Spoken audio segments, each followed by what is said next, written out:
வணக்கம். கடந்த தேர்தலில் மாலத்தீவினுடைய அதிபராக முகமது முய்சு அவர்கள் பதவியேற்றார். இவர் ஒரு சீன ஆதரவு ஆட்சியாளர். இதனால் என்ன ஆச்சு அப்படின்னா, இந்தியாவுடனான மோதல் போக்கு மிகப்பெரிய அளவில் அதிகமாக ஆரம்பித்தது. அவங்க என்ன பண்ணாங்க அப்படின்னா, அவருடைய ஆதரவாளர்கள், அதாவது அதிபர் முகமது முய்சுனுடைய ஆதரவாளர்கள் எல்லாமே என்ன பண்ணாங்க அப்படின்னா, சமூக ஊடகங்களில் நம்முடைய நாட்டை பற்றியும் பிரதமர் நரேந்திர மோடியை பற்றியும் எதிரான கருத்துக்களை தெரிவித்தது மட்டும் இல்லாமல் இழிவான பல கருத்துக்களையும் தொடர்ந்து பேசிக்கிட்டே வந்தாங்க. இது என்னாச்சு அப்படின்னா, நாளுக்கு நாள் அதிகமான உடனேயே இதற்கான எதிர்ப்பும் இந்தியாவில் மிகப்பெரிய அளவில் வலுக்க ஆரம்பித்தது. மாலத்தீவு அப்படிங்கிறது பார்த்திங்கன்னா ஒரு சுற்றுலாவை நம்பி இருக்கக்கூடிய ஒரு நாடு. அவங்களுடைய மிகப்பெரிய வருமானமே எதை நம்பி இருக்குது அப்படின்னா, இந்த சுற்றுலாத்துறையை நம்பி தான். அங்கே இருக்கக்கூடிய சுற்றுலா அமைச்சகம் சமீபத்தில் வெளியிட்ட அந்த அறிக்கையின்படி 2021ஆம் ஆண்டு இந்தியாவிலேருந்து போன சுற்றுலா பயணிகளுடைய எண்ணிக்கை பார்த்திங்கன்னா 2,11,000 பேர். அதுவே 2022 2,40,000 பேர் போயிருக்காங்க.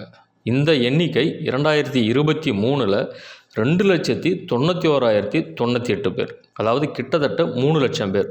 இதுதான் அங்கே சென்ற சுற்றுலா பயணிகளுடைய எண்ணிக்கையில் முதல் இடத்தில் இருக்கக்கூடிய நாடு. அதாவது வெளிநாட்டிலிருந்து மாலத்தீவுக்கு போய் சுற்றி பார்த்தவங்களுடைய எண்ணிக்கையில் இந்தியா தான் முதல் இடத்துல இருக்குது. அந்த அளவுக்கு அதிகம் அங்கே போகக்கூடிய ஆட்கள் யார் அப்படின்னு பார்த்திங்கன்னா இந்தியர்கள் தான். இதற்கு காரணம் என்ன அப்படின்னு பார்த்திங்கன்னா, இந்தியாவிற்கு பக்கத்தில் தான் இந்த மாலத்தீவு அமைஞ்சிருக்கு. அதாவது தென்மேற்கு கடற்கரையில் அந்த பகுதியில் தான் இருக்குது. மாலத்தீவுக்கு அருகாமையில் இருக்கக்கூடிய நாடு அப்படிங்கிற காரணமும், இந்தியாவில் இருக்கக்கூடிய சுற்றுலா பயணிகள் குறைந்த செலவில் போயிட்டு பார்க்கக்கூடிய அருமையான இடம். அதாவது அங்கே இருக்கக்கூடிய ஆக்ரோஷமான விலங்குகள், கடற்கரைகள், ஆடம்பரமான ஓட்டல்கள், இது மாதிரி எல்லாமே இருக்கிறதுனால இந்தியர்களும் குறைந்த செலவில் அருமையான இடத்த பார்த்தோம் அப்படிங்கிற ஒரு மன திருப்தியோடு செல்லக்கூடிய இடத்துல இந்த மாலத்தீவு இருந்ததுனால இந்திய சுற்றுலா பயணிகளும் அந்த இடத்த ரொம்பவே விரும்பினாங்க. இதனால தான் அங்கே செல்லக்கூடிய சுற்றுலா பயணிகளுடைய எண்ணிக்கையில் இந்தியா முதல் இடத்துல இருந்தது.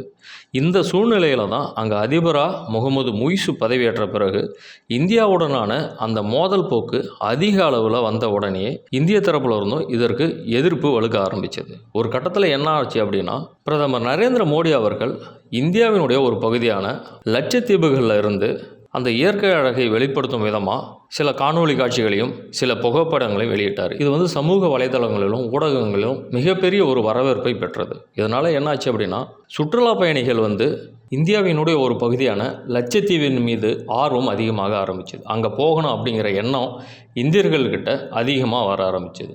அது மட்டும் இல்லாமல் மாலத்தீவின் மீதான அந்த வெறுப்பும் அதிகமாக ஆரம்பித்தது. காரணம் என்ன அப்படின்னா, இந்தியர்கள் அதிகம் விரும்பக்கூடிய சுற்றுலாத்தலங்களில் மாலத்தீவு மிக முக்கியமான ஒரு இடமாக இருந்தது.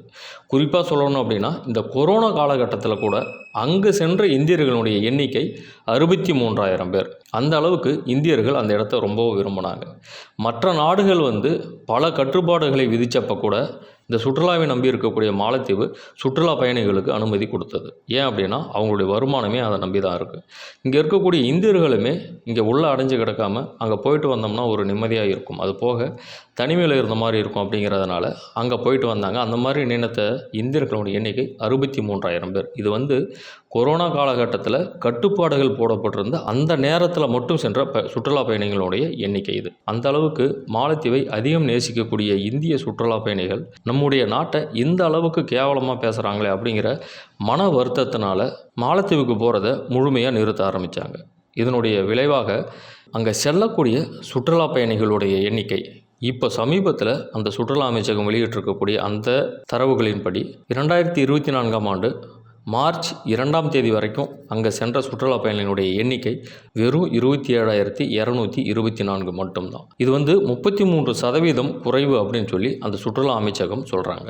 மாலத்தீவினுடைய மிக முக்கியமான ஒரு ஊடகமான sun.mv அப்படிங்கிற ஒரு சேனல் ஒரு அறிக்கை வெளியிட்டிருக்காங்க. இதில் அவங்க என்ன சொல்கிறாங்க அப்படின்னா, இந்த சுற்றுலாவினுடைய ஏஜென்சிலாம் இருக்கும் இல்லைங்களா, பயண ஏஜென்சி, இவங்க அது போக அந்த டூரிஸ்ட் ஆப்ரேட்டர்ஸ், அதாவது அந்த கைடு மாதிரியான ஆட்கள், இந்த மாதிரி அந்த சுற்றுலாவை நம்பி இருக்கக்கூடியவங்களுக்கு 80% வரைக்கும் வருமான இழப்பு ஏற்பட்டிருக்கிறதா அந்த அறிக்கையில் அவங்க வெளியிட்டிருக்காங்க. இது அந்த நாட்டினுடைய பொருளாதாரத்தை மிகப்பெரிய அளவில் பாதிச்சிருக்கு.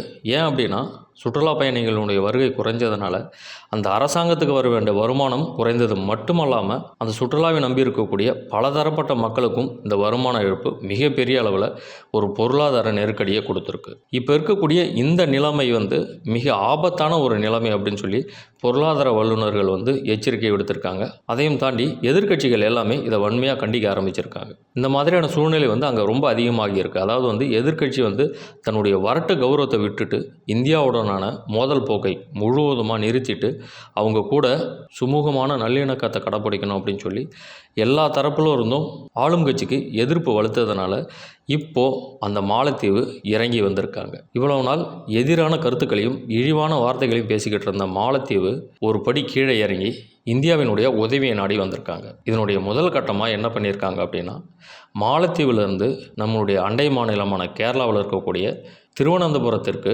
நேரடி விமான சேவையை மீண்டும் இயக்க ஆரம்பிச்சிருக்காங்க. இதனால் என்ன நினச்சிருக்காங்க அப்படின்னா, மீண்டும் இந்தியாவில் இருக்கக்கூடிய சுற்றுலா பயணிகள் நம்மக்கிட்ட வருவாங்க. இந்த நிலைமை மாறி முன்ன மாதிரி நம்முடைய பொருளாதாரம் நல்ல நிலைமை எட்டும் அப்படின்னு சொல்லி அவங்க நினச்சிருக்காங்க. ஆனால் நம்ம நாட்டில் இருக்கக்கூடிய சுற்றுலா பயணிகள் இதன் பிறகு என்ன நினைக்கிறாங்க அப்படிங்கிறத நம்ம பொறுத்திருந்து தான் பார்க்கணும். நம்ம நாட்டை இவ்வளோ கேவலமாக பேசின அந்த மாலத்தீவுக்கு இனிமே நம்ம போகணுமா அப்படின்னு நினைக்கிறாங்களா? பக்கத்தில் இருக்கக்கூடிய லட்சத்தீவுகள் பார்க்குறதுக்கும் அழகாக இருக்குது, அதை விட பக்கத்துலேயும் இருக்குது. இதனால் நமக்கும் செலவு மிச்சம், நம்முடைய பணம் எல்லாமே இந்திய அரசாங்கத்துக்கே போகட்டும் அப்படின்னு நினச்சி இங்கே லட்சத்தீவை சுற்றி பார்க்குறாங்களா அப்படிங்கிறத நம்ம இனிமேல் பொறுத்திருந்து தான் பார்க்கணும். மீண்டும் இதே போல் ஒரு நல்ல காணொலியில் சந்திக்கலாம். இந்த காணொலி உங்களுக்கு பிடிச்சிருந்தது அப்படின்னா உங்களுடைய நண்பர்களுக்கும் தெரிஞ்சவங்களுக்கும் மறக்காமல் ஷேர் பண்ணுங்கள். இது வரைக்கும் நம்ம சேனலை சப்ஸ்கிரைப் பண்ணாதவங்க சப்ஸ்கிரைப் பண்ணிவிட்டு பக்கத்துலேயே இருக்கக்கூடிய பெல் பட்டனை ப்ரெஸ் பண்ணுங்கள். அப்போ தான் நம்ம போடக்கூடிய ஒவ்வொரு வீடியோவும் உங்களுக்கு நோட்டிஃபிகேஷன் வரும். நீங்களும் மறக்காமல் பார்த்து நிறைய விஷயங்களை தெரிஞ்சுக்க முடியும். நன்றி.